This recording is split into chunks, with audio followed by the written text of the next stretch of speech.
Hey everyone, it's just editing Lexi here. So I just wanted to preface this video a little bit. I'm not looking into camera as much and it's a bit rambly and it's a bit long, but that's because I really just wanted to show how trauma can affect people and what they act like in the moment. For me personally, I disassociate a lot, so I'm like looking up to the side, trying to think of the things to share it, and it's just a lot, and my mind just isn't very clear, so I like just mumble and stumble over my words a bit, but all that stuff is completely normal, and I just really wanted to share that with you all, so please just bear with me during this video. I know it can be a bit annoying to watch videos like this, but this is just some background info. You can look into it more, look more into PTSD, OCD, and BED. And again, another trigger warning because I don't know if I made it as clear for all of those topics, and also topics such as sexual abuse, things like that. But yeah, I hope you guys all have an amazing day, and I hope you enjoy the video. Hi everyone, it's Lexi. Welcome back. I haven't uploaded for a long time, so I wanted to be personal for one of my first videos back because I haven't really been personal yet about my childhood and everything. A lot of stuff has happened recently that relates to all of the stuff in the past, and I just really want to get rid of the stigma surrounding these things and encourage people to speak up for themselves, to have a voice, to set boundaries, to not feel trapped, to know that they can get out of a situation, and how stepping away from a really toxic environment has now really helped me, and I'm flourishing and I'm healing and I'm so much better. So I am diagnosed with PTSD, OCD, and BED, so post-traumatic stress disorder, obsessive compulsive disorder, and binge eating disorder, and all of those stem from my childhood. I'm still in my childhood, but you know, just my early development stages when I was a little kid, and all the really messed up things that happened to me when I was younger. So I guess I'll just start it off. I was born in 2005 to my two parents who have a 10-year age gap. So my mum was 22 and my dad was 32. My dad was in the army, and he also had a very troublesome childhood, which I won't get into because that's not my information to really share. My information to share is my story.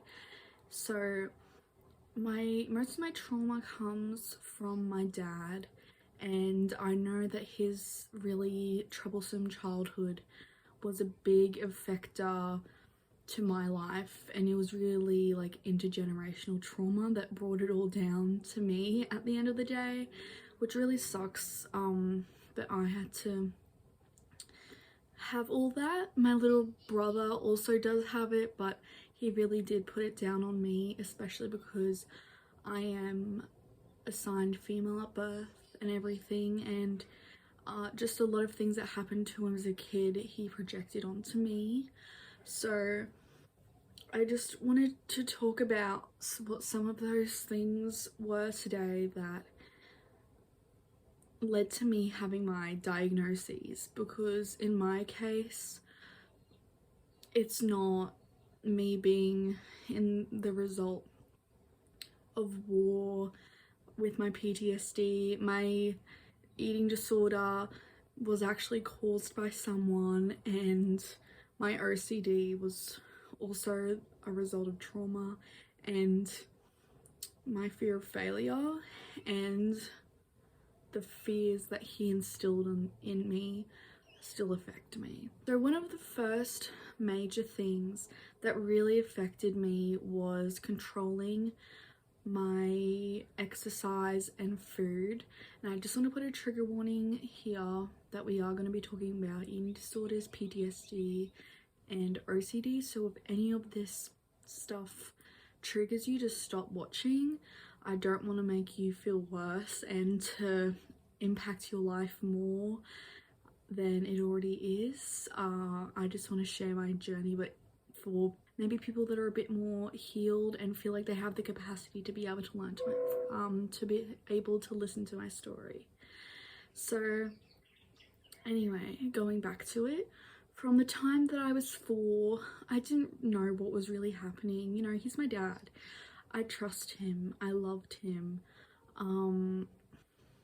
He was the person I looked up to, and you know, the sole provider. You don't know anything else except what your parents tell you when you're like as young as 4 or 6 or something. So what he would do when I was younger, he would control our food. We were weighing our food for all of my childhood up until I moved out, basically.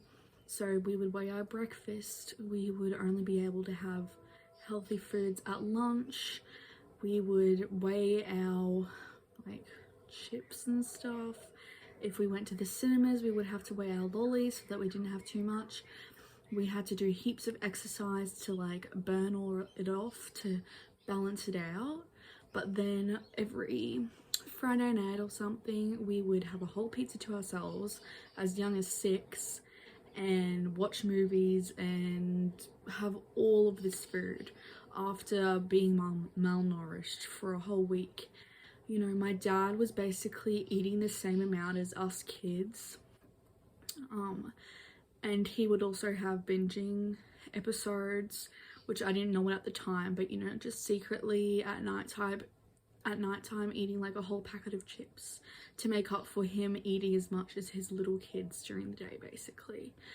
So he definitely had or has eating disorder tendencies that he brought down on me with all that stuff, and it led to me having a really bad body image that he also brought onto me.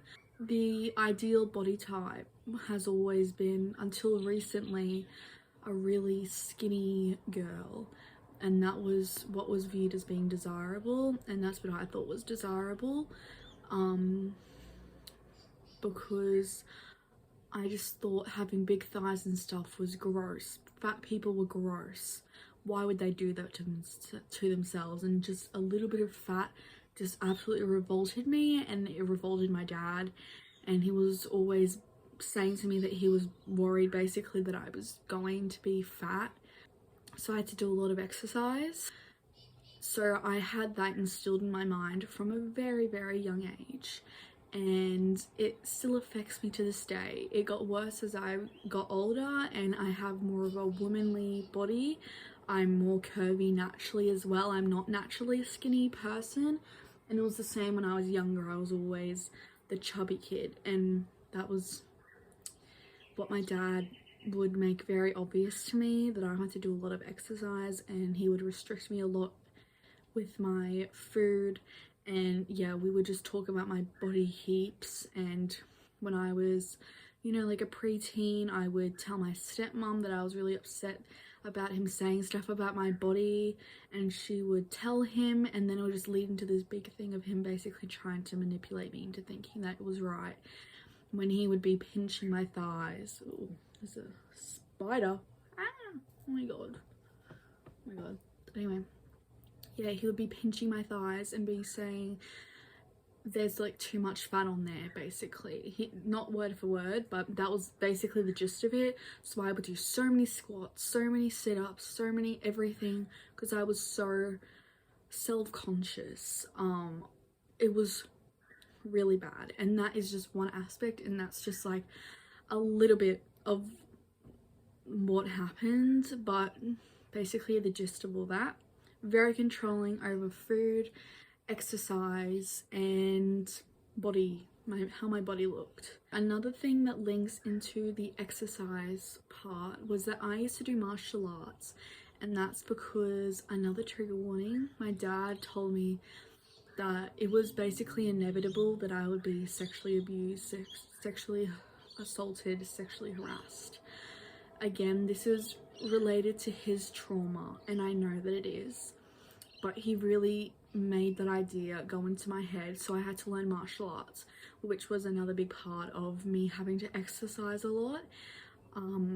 you know, I would exercise probably sometimes 5 hours a day. I'd have to bike ride, 2 jiu-jitsu, which took a while, and then like on Saturdays was when I would do it for really long, and then we had to bike ride home a lot of the time, and you know, we would have to have sweets, like we had to exercise to get the sweets, but that's also just related to the other stuff. I'm talking about something else right now.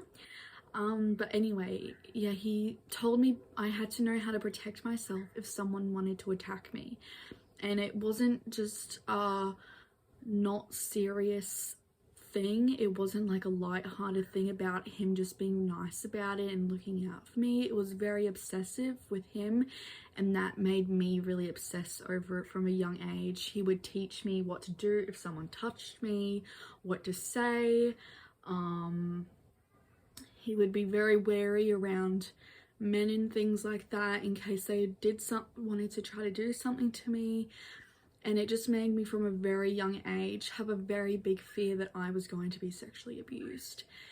And that really manifested into OCD. It's something that I still struggle with, being so scared that someone is going to try to abuse me in that way. So it felt like he was trying to manipulate me into doing those things so that wouldn't be an outcome in a way. I don't know exactly how to explain it, but it's just something that really messed with me. And please, if you're a parent, never make your kids that scared of it.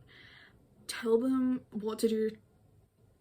Oh my god. Tell them what to do to protect themselves, but please don't get so far into it, because they're just going to be scared. And it's a thing so many people have to live nowadays, because we're told that it's inevitable, that it's going to happen to us. And that's what happened with me. And it just resulted from so much trauma. And for me, just my scenario that I was in, it resulted in me having a very bad relationship with exercise. Mine was very linked to that. I'm not saying it's for everyone. It's related to what I was talking about before this, but this is just another aspect of what has caused me to have such a troublesome relationship with exercise. Something else that I did that really affected me, and is also something that is a major part of my OCD, is fear of failure, feeling like I'm gonna fail, related to my intelligence and everything like that. So growing up, I wasn't academically gifted, I guess. And you see all these things on TikTok and stuff about maths, and like, why are all these dads so crazy about maths and yelling at you over it and stuff? And that's what happened to me. And basically being told that I was dumb and not intelligent, and on top of what was happening to me at school, with teachers saying to me that I was dumb with maths and everything, just hearing it at home as well was a lot worse, made it a lot worse. And it came from that mindset that a lot of older people have about motivating you with fear and fearing failure, so you want to do well, but that's not how I'm motivated. So he would try to motivate us with money and stuff like that. And my brother was a very gifted child. He understood all of that stuff and I didn't. And it was just a lot of comparison and making me just think that I'm dumb and think that I'm so bad at everything. And that also played into exercise. If I was doing a run and I wasn't in like the top bit of the running thing, he once left the event because I wasn't doing as well as he thought, and he ridiculed me for it later. And you know, getting a C was just out of the question.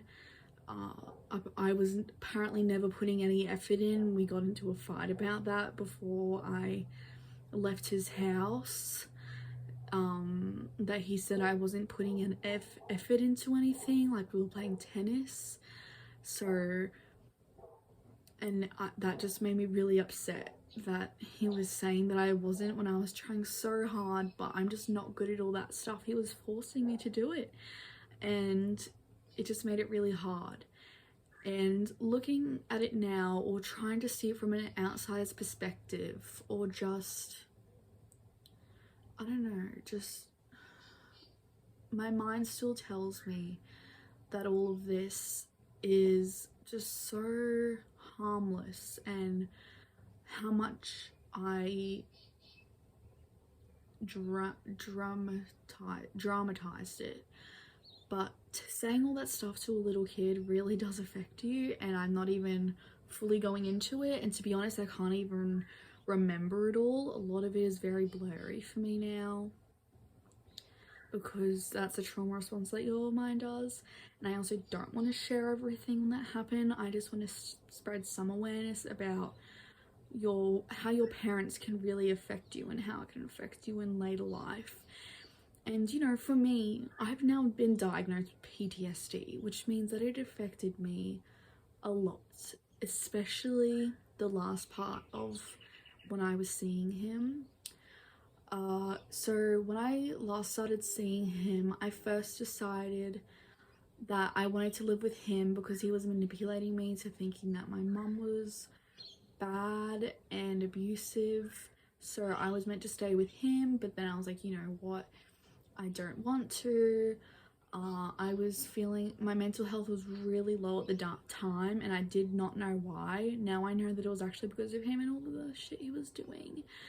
But he just made me feel so bad for not staying with him all the time, when I decided that I didn't want to anymore. And I can understand it's like confusing, but he just went over the top, being like, I would text my mum, and him and my stepmom would be like, oh, so you don't love us anymore, you're just texting your mum, and things like that. I'm sorry if you can hear the dog barking right now. Yeah, stuff like that. That's just one example of things they would say. So there would be a lot of miscommunication. It led to a lot of fights between my parents, which just made it more difficult for me, and my mental health just kept declining. And the things my dad was texting me were really bad. He said some really, really hurtful stuff. He did a lot of really hurtful stuff in that time, that on top of everything that happened when I was a kid really makes sense to me why I feel the way I do. Once he tried to come to my house and to break in to take my brother, because he was manipulating my brother at the time, and he called the police and everything. And I have a lot of trauma with police involved things. Of course, it's going to be uncomfortable, because if the police are coming, that means it's usually serious, and you know, this was just another serious thing. Yeah, and that was just a horrible time, and he was screaming horrible things at my mom, and it just all made me so uncomfortable and so hurt. He just kept blaming my mom instead of seeing what he did was wrong, and he still to this day does not accept his faults, which is just another really hard thing. And over the years, he has still sent me basically love letters. It's like saying it to your past lover or something, how he writes these letters to me. And I keep trying to set boundaries, but he doesn't respect them, and just says all of this horrible shit to me. I have him blocked now, but just for a very long time he was just saying horrible stuff, making my life so hard, and talking to someone how you should never talk to your child, let alone a person. So yeah, this is just a really simple overview of everything that happened. Unfortunately, there's so much more to it, but I just want to share this thing that like shows all those categories. These are all the things I can remember right now. I know after filming these videos, because I've tried to film them before, that I always forget things because again my mind tries to block it out. But I just really want to share it so I can try to stop some of this stigma surrounding all this stuff, and also about PTSD, OCD and different eating disorders. PTSD comes from many different things. OCD also comes from many things, and so do eating disorders. They're not just anorexia and bulimia, which are the most common ones that are shared. There are more, and they're caused from different things as well. I think this is all I want to say in this video, but again, protect yourself. I really hope you're all doing well. I want you all to know that I'm doing so well right now. I'm on my healing journey. I'm seeing a psychiatrist. I'm on meds. And again, this is just a brief overview of everything that happened to me in the years. It was a really tough period from when I was a little kid, since my parents' divorce. And I just think it's really important to share it with people, to make it more normal to talk about our mental health and our experiences with authority figures and parents, because it can do a lot of damage. And hopefully if parents are watching, to make sure that they stop the cycle. I hope you all have a great rest of your day, and I love you so much. You deserve all the best, and I'll see you next time.